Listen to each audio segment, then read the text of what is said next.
Okay, so first I'm going to create a template here. I'm going to use the Miles craft jig that I'm going to be using for the tops later on this little MDF here. I want to say it's 1/4 inch MDF just to have a template and a base to work off of. And also I'll be using these later to when I flush trim um, the edges later on both tables. These tables tops are going to be roughly 30 inches, and then the second one's going to be 24 inches.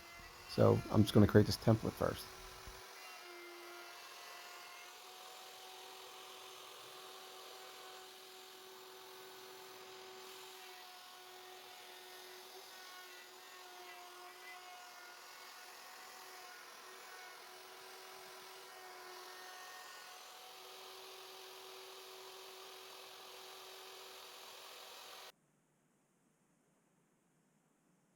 Okay, so like most projects, we're going to start with the miter saw. We're going to cut uh, everything at the rough length to start, and this is going to be Ambrosia Maple. We're going to have two tops here, and just this video will just be focusing on the tops. I'll have another video with the full entire build with the all the joinery with dominoes, lap joints, and half laps, things like that. But this right now is just going to be focusing on the tops, and the tops are going to be 30 inches and 24 inches.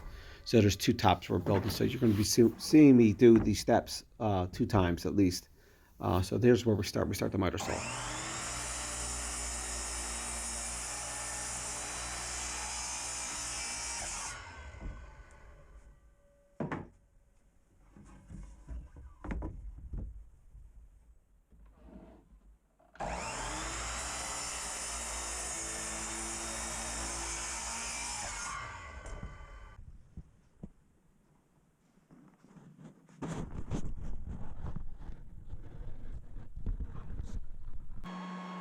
So next here we start at the joint here. We're going to get one flat face, and then we'll eventually go and do the one straight edge, flat edge here. So then we'll, before we take it to the table saw.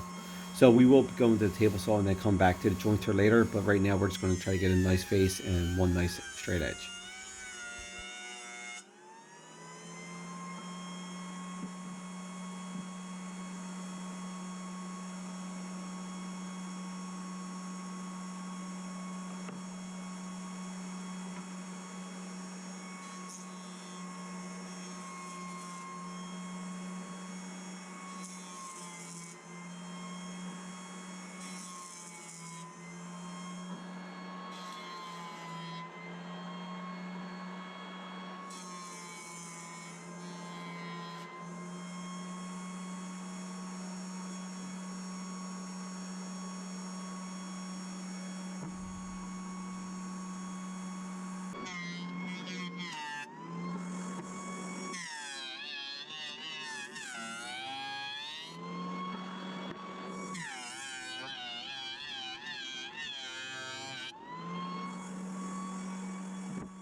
So, so the joiner is very important here, these steps, because you definitely want two straight edges when it's all said and done for lamination. You do not want any gaps um, and any imperfections when you're laminating. It's hard enough to do when everything's perfect, but if you don't have straight edges, it's really tough to get straight edges here.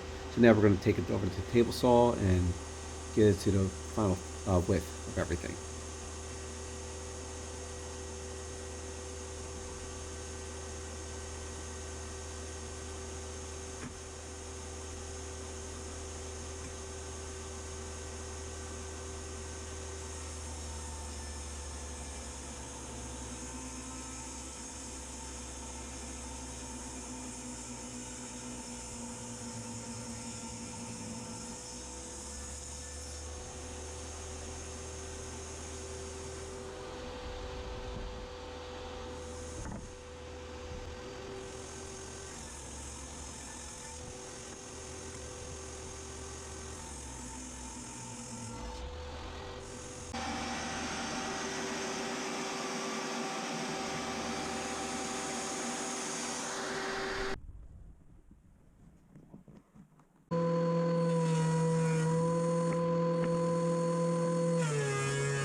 So you can see here, we're going to start the lamination process. So we're going to be doing this twice, like I said, for everything, since there's two tops.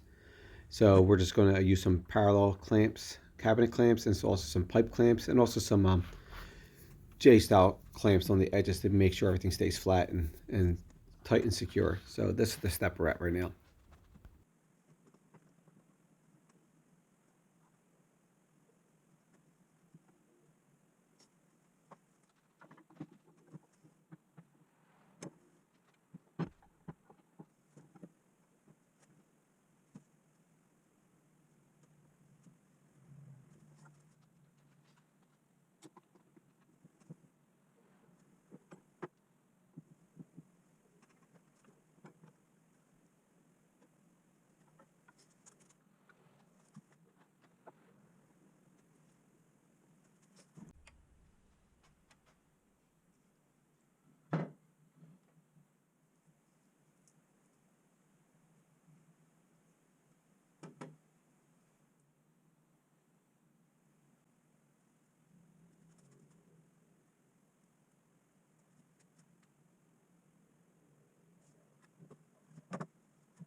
So you can see here, everything's dry, taking out the clamps, and so now we're going to use the Miles Craft jig and this template to find our center, and also to cut the circle with the router. So this is what we're doing now. We're just going to use the little jig here and just get, like we already found the center, so now we're just going to mount it and then use the cutter head on the router, and we're just going to go circles for a little bit. So I don't do this very often. It's not something I really like doing, is cutting circles, since you have to be pretty perfect and steady. And, you know, it's not the easiest thing in the world to do. Not fun. So this is where we're at now.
So due to the bit not going all the way through, also, you know, for, you know, you don't want to hit in your top, your work surface, on your workbench.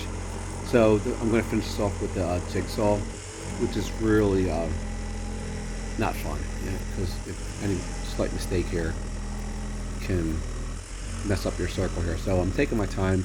I'm just cutting off the edges. You can use a circular saw too, track saw, to cut these edges too, so it makes it a little easier to get to the circle. I probably should have done that way, but I didn't. So, you know, you'll live and learn with these things, and that definitely is a learning process. I don't, like I said, I don't do a lot of circles, and I don't particularly love doing these.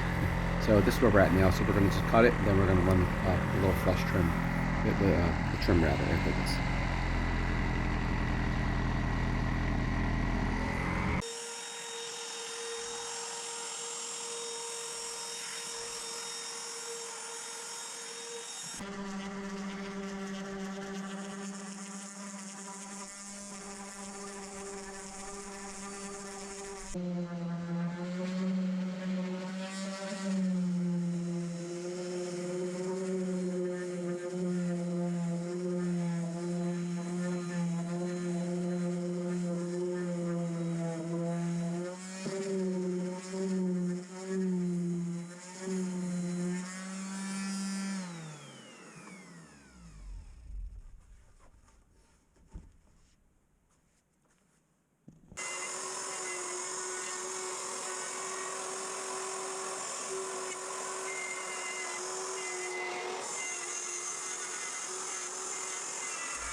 Now it's time to start cleaning up the tops.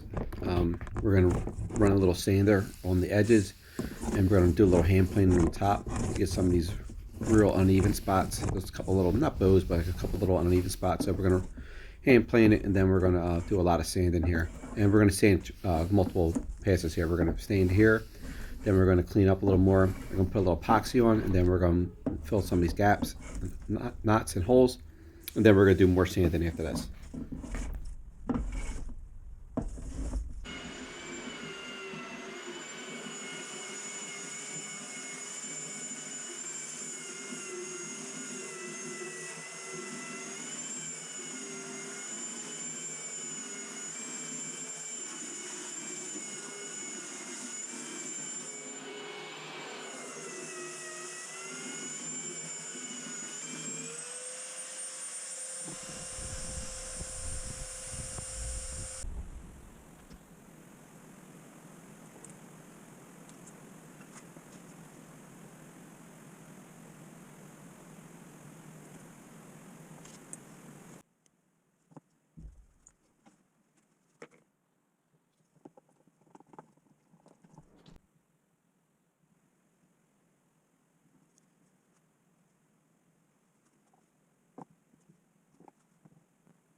Okay, so this part of this project is kind of winding down towards the end here. We're just, flush trimming and sanding, and we're also going to run a chamfer with the other trim router just to get these cleaned up and put a little rounded edge on these, both of these round tops. And I'm going to put a little mineral oil on it too, just to give a little bit of a pop to it, and also it gives it a little protection too.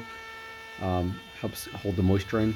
So, but also the main thing is though, I can't finish this order at this time because these tops are going to be painted, and the client is going to be providing the paint, which they haven't done yet. I'm not even sure what color these are going to be painted yet. So I'm just going to get these prepared, ready for paint, and there will be a second video showing the joinery of the bases for these and the frames, but that's going to be a separate video. So I'll probably be a lot of these same steps, obviously, but that's where we're at with this. Now this video is pretty much done. These tops are. This was not fun, I have to admit. I didn't really like doing these. They came out nice, but there were some things I would like to change, and if I could, I would. Some steps I would have to follow differently. But like I said, it's a learning process. I don't do a whole lot of round tops, and when I do, I use a jigsaw and like a template. So it's the first time using the jig. Well, not the first time, but one of the first time using this jig on a client project. So this is pretty much it. It's pretty much done for now. And like I said, there'll be a second video coming. Thanks for watching.